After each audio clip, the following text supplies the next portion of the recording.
The Gigabyte P34G V2 looks, to all intents and purposes, like a fairly ordinary Ultrabook. It's 21mm thick and it's got a 14-inch matte screen. But it's got a trick that other Ultrabooks can't match. It's seriously powerful for such a, well, relatively portable, compact laptop. Inside you've got a Core i7-4700HQ, that's a quad-core 8-thread CPU, and alongside it is the latest Nvidia GPU, one of the Maxwell series of chips. It's the GTX 860M. Now that means one thing to the layperson, and that is that it can play Crysis, and it can play Crysis at ridiculous speed. It plays Crysis 1, our tests, very high detail, 42 frames per second average, breezed through. I spent the weekend playing Crysis 3 on it, again, very high detail, pretty much smooth as butter most of the way through. Now we've seen very powerful laptops before, but generally they're chunky mobile workstations. As I've mentioned, the P34G V2 is only 21mm thick, but despite that, it got more than 7 hours of battery life in our light use tests, and it weighs only 1.7 kilograms. Yeah, I mean, it's really quite an amazing feat when you think how far we've come. Not long ago, maybe a year ago, this kind of chassis, we'd be looking at something that would be not bad in application performance, but gaming performance would be out of the question.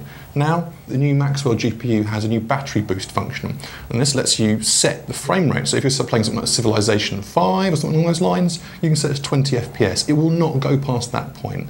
If you're playing something more like Crysis or a shooter where you need a little bit more fine control, 30, 35 FPS, and it will peg that to make sure you're not using too much power. It means you can get around 2 hours of gameplay at around 30 FPS. But if you think all this power and performance and such a lithe, tiny chassis is going to cost an absolute fortune, you may be pleasantly surprised.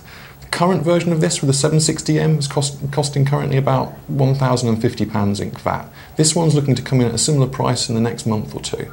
That to me is pretty impressive. So, Darien, are you going to buy one?